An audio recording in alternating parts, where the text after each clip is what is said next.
Your emotions are valid, but they do not always tell you the full truth. And this is something that many of us have to learn the hard way, because when we love deeply, we tend to believe that every feeling we have must be honored, must be acted upon, must be trusted without question. But emotions, while powerful and real, are not always the most reliable source of wisdom. They are immediate, they are loud, and they often reflect our pain, our fear, our longing, and our memory more than they reflect reality in its current form. So the first step in emotionally detaching from someone you love is learning to feel without being ruled by those feelings. It is learning to pause before you react to question the story your emotions are telling you, and to separate what you feel from what is true. There will be days when you miss them so much that your chest aches when a song or a scent or a quiet moment reminds you of a time when things felt whole and warm and simple. Your heart will whisper lies to you. It will tell you that you're making a mistake, that you'll never find something like that again, that maybe if you just hold on a little longer, things will go back to how they used to be. But the truth is, if it was meant to last, it would have evolved with you, and you would not have had to sacrifice your peace to keep it alive when someone is meant for you.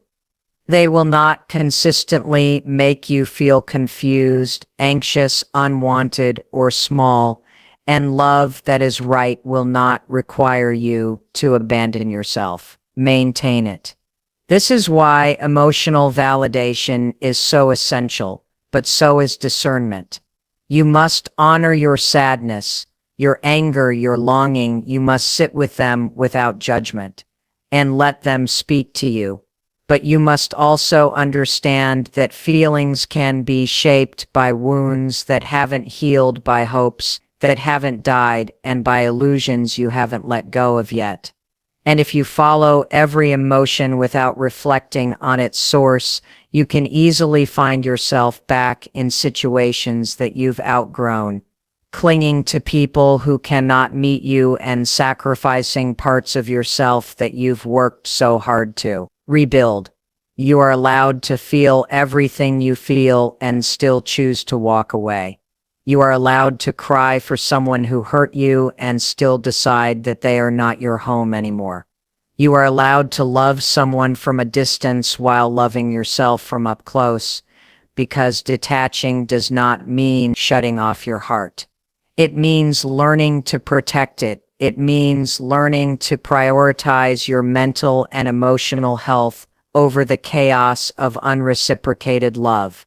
It means recognizing that just because you feel something deeply does not mean it is good for you, or that it is your responsibility to hold on to it.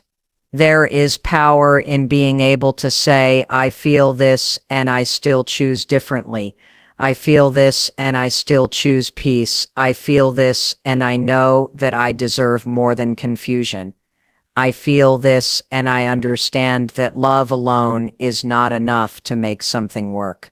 If respect, trust, consistency, growth are not also present, because emotional maturity is not about not feeling. It's about not being controlled by your feelings, and emotional strength is not about suppressing pain. It's about choosing healing, even when the pain begs you to return to what broke you.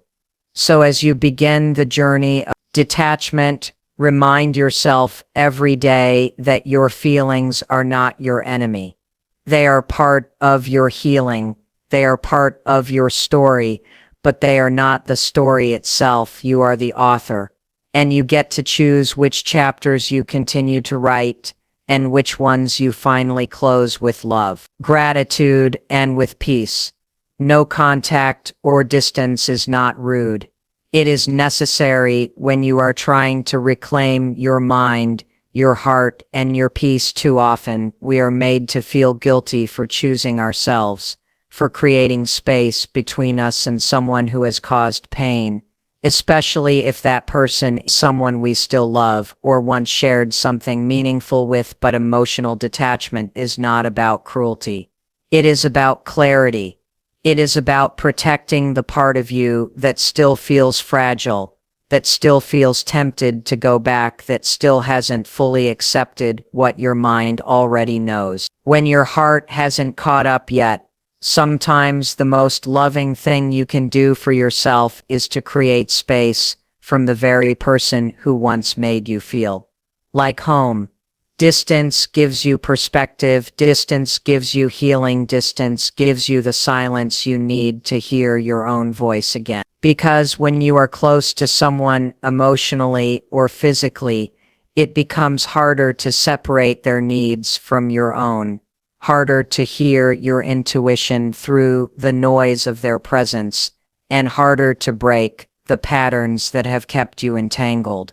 When you go no contact, or when you create boundaries, you are saying, my healing matters more than my fear of upsetting someone else. You are choosing growth over guilt, and that is one of the most powerful choices you will ever make. People will not always understand your distance, and that's okay. Your job is not to manage their perception. Your job is to manage your peace. If they were able to honor your heart, you wouldn't have to pull away. If they were willing to meet you in truth, you wouldn't have to create walls. And if they valued your emotional well-being, you wouldn't feel the need to reclaim space in the first place. Distance, not about blame. It's about self-respect. It's about removing yourself from the place where the cycle of hurt repeats, so you can begin the process of breaking that cycle within you. During no contact, your mind will try to trick you. It will tell you to check on them. It will tell you that they might be changing, that maybe things would be different now. But this is not your mind trying to help you. This is your nervous system trying to return to what feels familiar, even if it's painful. Even if it never truly gave you peace. It is not a sign to reconnect. It is a sign to go deeper into your healing. Remind yourself why you needed the distance in the first place, and to choose not to return to the very thing you're working so hard to heal from. Emotional detachment is built through consistency, through choosing not to respond, not to engage, not to reopen the wound every time it starts to scab over. And that requires discipline, not coldness. Discipline. Because the easiest thing to do is to reach out. The hardest thing to do is to sit with the discomfort of letting go. But in that space, in that silence, in that distance, you will start to come back to yourself. You will begin to remember who you were before the confusion, before the compromise, before the emotional weight became too much. You are allowed to create space without explanation. You are allowed to put yourself first without guilt. You are allowed to go no contact and not feel like a bad person for it, because boundaries are not about hurting others. They are about healing yourself, and sometimes healing requires disconnection. Sometimes healing requires choosing the unfamiliar path of silence over the familiar pain of chaos. Sometimes healing requires you to be unavailable to everyone but yourself until you are whole again. That silence will no longer feel lonely. It will feel like peace. That distance will no longer feel like punishment.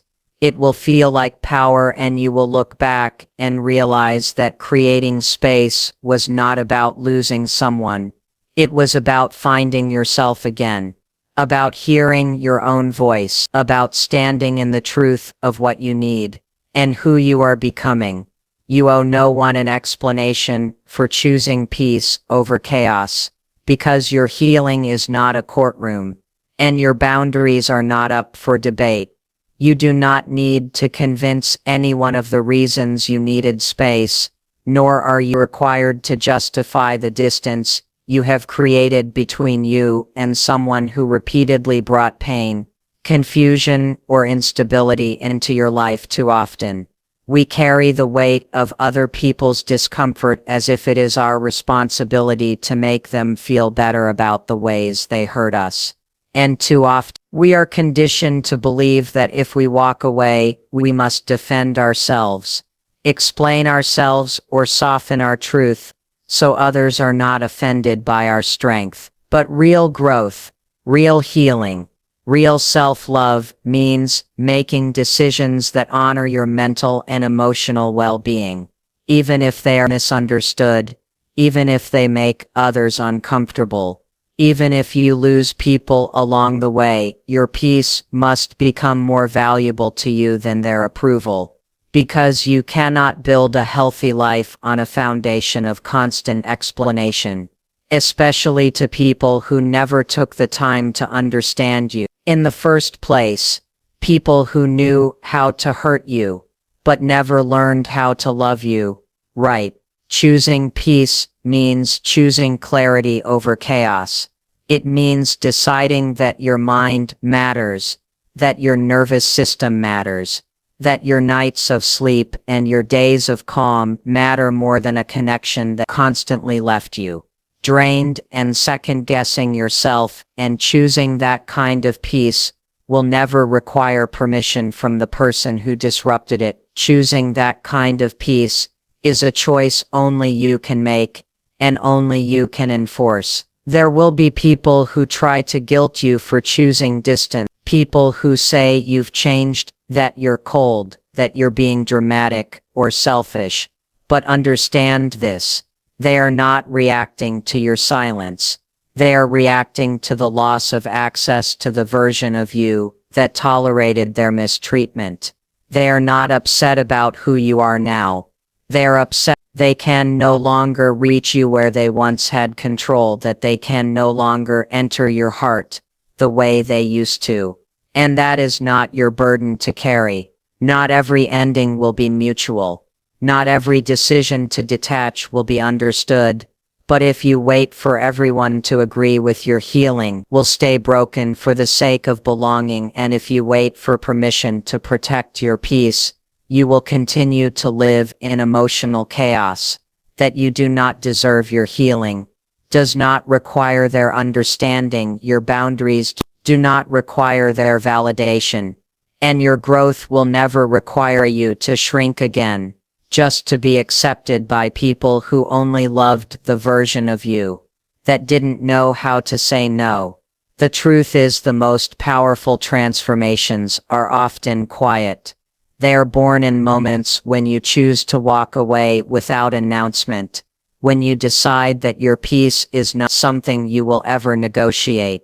Again, when you understand that closure is a gift you give yourself, not something you wait for from someone who never gave you clarity in the first place. And that kind of decision changes everything. It is the moment you stop being a character in someone else's chaos and start becoming the author of your own peace. So if you find yourself needing space, if you feel the weight of someone else's dysfunction pressing down on your spirit, you do not owe them a response. You do not owe them access. You do not owe them your energy, your time, or your clarity. What you owe is to yourself, to the version of you that has waited patiently for your love, your respect, and your consistency. And you give that version of you the peace they've been craving, and you do it unapologetically, because not everyone will understand your path, but the right ones, the ones meant for you, never make you choose between them and your peace. Memories are not proof that you made a mistake. They are proof that you are capable of deep connection, and just because you still think about someone doesn't mean you were wrong to let them go. Emotional detachment isn't about erasing the past, about reframing it. It's about seeing the moments for what they were not, what you wished they could be, and understanding that you can hold gratitude for the good while still acknowledging that the overall relationship was no longer right for your soul. We tend to confuse nostalgia with truth because the mind has a way of softening pain over time. It highlights the laughter, the shared dreams, the beautiful beginnings, and leaves out the long nights, the silent treatments, the miscommunication, the unmet needs. But healing requires you to look at the whole picture, not just the edited highlights. You begin the process of emotionally detaching your memories. Will visit you. They will show up in the quiet, in the familiar, in unexpected places. And they will try to convince you that you've lost something irreplaceable, that maybe if you had done things differently, loved more, sacrificed more, communicated better, the story would have had a different ending. But that voice is not your truth. That is your longing speaking through the lens of what was once meaningful, and meaning does not equal permanence. Not everything that mattered was meant to last. Not everyone who touched your heart was meant to stay. Some people come into your life to teach you, not to keep you. And those memories, while beautiful, can be dangerous. If you let them define your present, they can keep you stuck in cycles of emotional attachment to someone who is no longer showing up in your reality. They can keep you comparing every new experience to a ghost of the past. And they can rob you of the peace that comes from truly letting go. So it's important to hold your memories with tenderness, but not let them become chains. They are a part of your story, not the entire book. And your story continues even after the chapter has closed. Letting go doesn't mean forgetting it. It means accepting it. Means looking back without needing to go back. It means understanding that love can be real and still not be right. That two people can mean well and still break each other, and that missing someone doesn't mean you made a mistake. It just means you're human, and your heart remembers the softness, the comfort, the connection. But that doesn't mean it was healthy or sustainable. And your higher self knows the difference, even when your heart is still catching up. You must learn to let the memories pass through you, with clinging to them, to smile at the good times without using them as evidence that you should return to what hurt you, to feel the sadness of the ending, without making it mean you failed, and to understand that closure doesn't come from understanding every detail of why it ended. It comes from making peace with the fact that it did. You are not broken for looking back. You are healing, and healing is a process that requires you to visit the past without living in it. So when the memories come, as they will, breathe through them, honor them, and gently remind yourself that the future you're building is worth more than the fantasy you're letting go of. You are allowed to remember and still release. You are allowed to feel and still move on. You are allowed to cherish what was and still choose what's best for you now. The ability to feel deeply is not a weakness. It's your strength, and letting go is not denial of that strength. It's a declaration that your heart is too valuable to be left in places it can no longer grow. Healing takes time, but it also takes intention, because time alone does not heal all wounds. Time only creates distance, and sometimes that distance can be filled with silence, resentment, confusion, or denial. True healing requires you to show up for yourself on purpose, every day, even when you are tired, even when you feel stuck, even when you still miss the person you walked away from. Healing asks you to be present with your pain, not to escape it, not to numb it, not to deny it, but to sit with it, to listen to it, and to understand what it is trying to teach you. Your wounds have a voice, and until you allow them to speak, they will continue to bleed into your choices, your relationships, and your identity. Intentional healing means no longer waiting for someone else to apologize or return or explain why they treated you the way they did. It means deciding that you no longer need anything from the person who hurt you in order to move forward. It means becoming the source of your own closure, the one who validates your experience, the one who holds space for your grief, and the one who reminds you that your pain is not a reflection of your worth, but of your capacity to care, to love, and to believe in something that just wasn't ready to meet you at your depth. Healing also requires honesty, not just about what happened, but about your part in it. Not to blame yourself, but to reclaim your power. It takes courage to look at the patterns you ignored, the red flags you minimized, the places where you abandoned yourself to keep someone else comfortable. And it takes even more courage to forgive yourself for doing what you thought was love. At the time, growth is messy, doesn't always look graceful. It often looks like breaking down before you break through, like pulling away from familiar comfort to step into unfamiliar peace. And that process is not always linear. Sometimes you will take 2 steps forward, and then 1 step back, and that's okay. What matters is that you keep choosing yourself again and again. Being intentional with healing means doing the small things that help rebuild your sense of self, even when you don't feel like it. It means setting boundaries and honoring them, even when it's uncomfortable. It means surrounding yourself with people who uplift your energy, not drain it.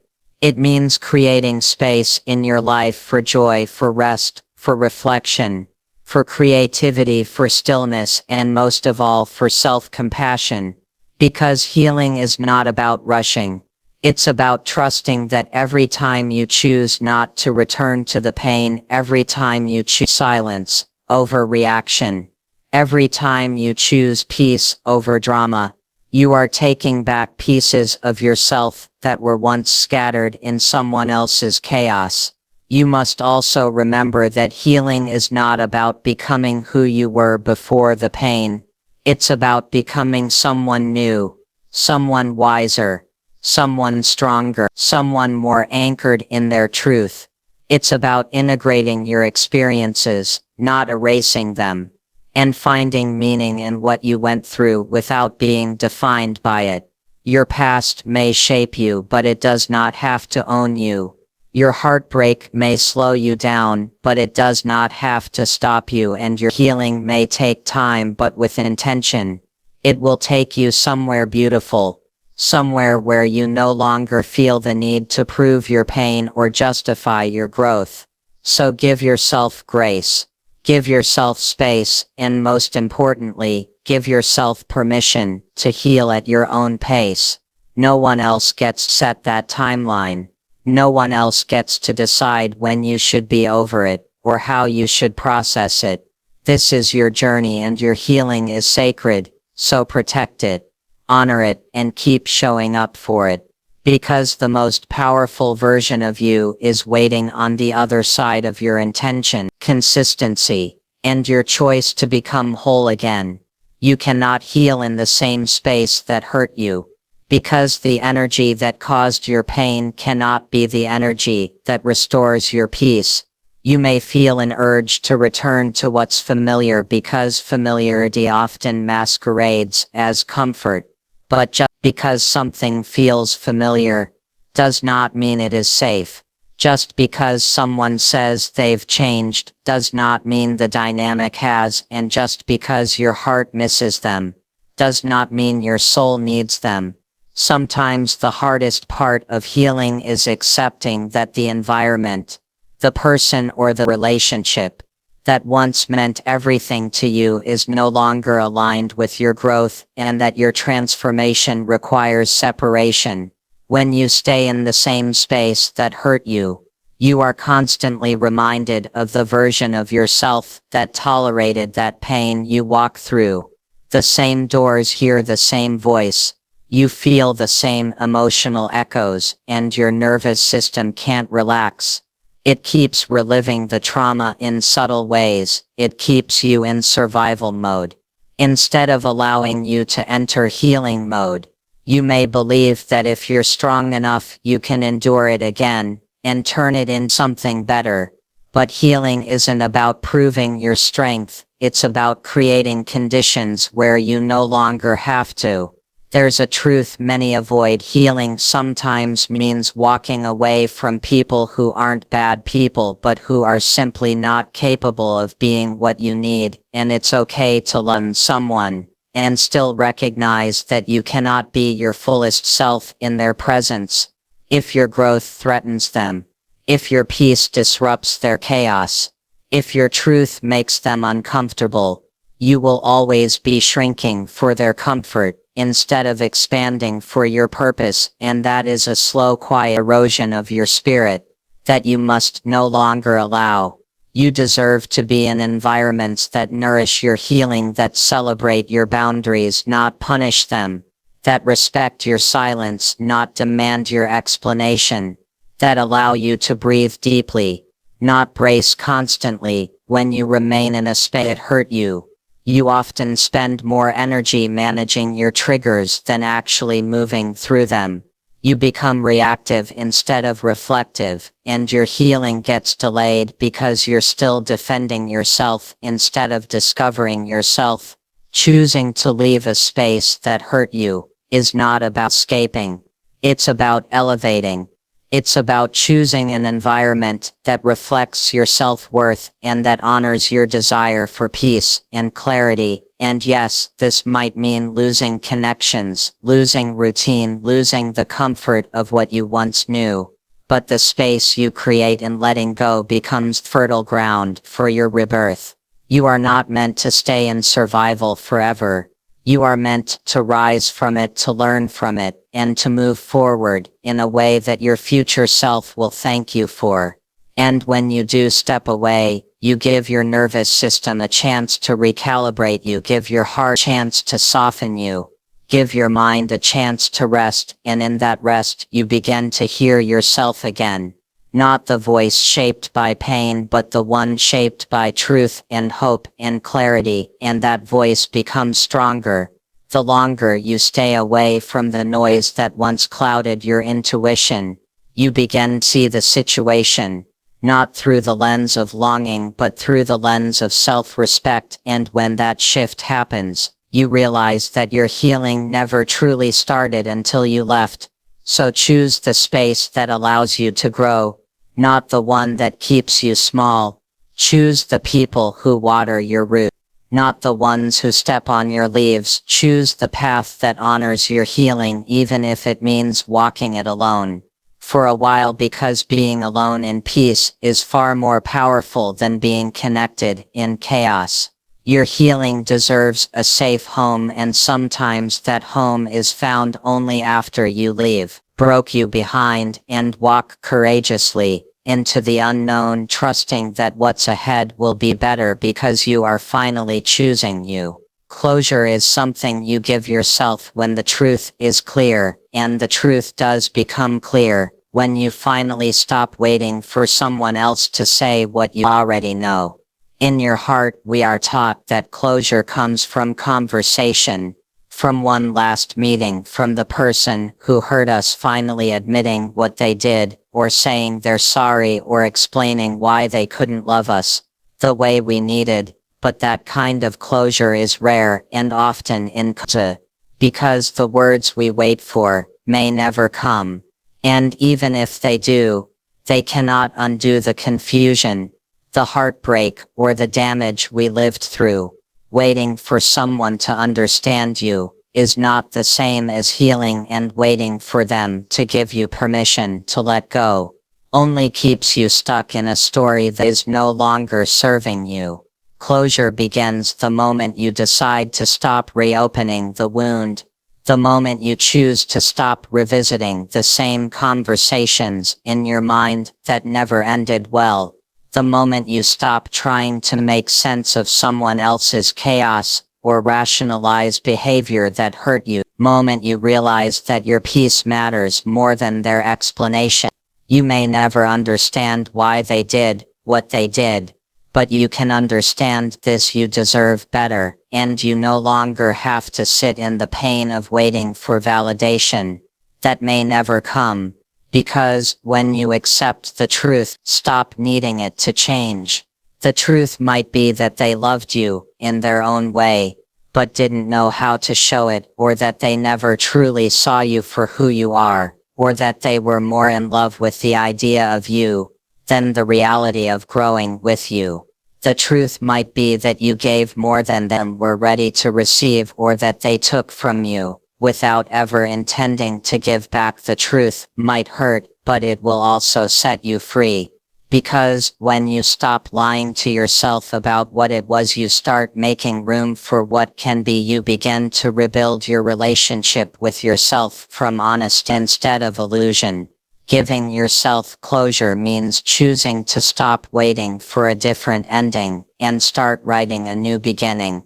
It means deciding that the past will not continue to control your present, and that your healing will not be dependent on someone who could not protect your heart in the first place. It means forgiving yourself for the time you spent holding on, for the energy you poured into someone who couldn't receive it, and for the ways you lost yourself trying to fix what wasn't yours to fix. And when you forgive yourself, you start to come home to your power again. Closure is not about final words, it's about final decisions. The decision to no longer reach out, the decision to block, if you must. The decision to let the memory pass without clinging to it. The decision to choose peace every single time your heart tempts you to go back to what broke you. It's not easy. It doesn't happen all at once. It happens in layers, in moments, in reminders you give yourself over and over again. That you are worthy of something whole, something kind, something true. You might still think about them, and that's okay. You might still dream about them, and that's normal, but you do not act on those feelings, and you do not have to follow those thoughts, because now you know the truth. And the truth is your anchor. You don't need their apology to move on. You don't need their permission to heal. You don't need their presence to find peace. What you need is your own love, your own commitment to a life that feels like freedom, not confusion. So take a deep breath and give yourself the closure you deserve. Close the chapter. Not because they asked you to, but because you finally respect yourself enough to know that you cannot grow in a space that keeps you small. And the beautiful part is, once you do that, once you really let go, you open yourself to something far greater than closure. You open yourself to a life that isn't about healing from someone else. It's about becoming someone who no longer needs to be rescued from their past, because they've learned to protect their peace and reclaim their power.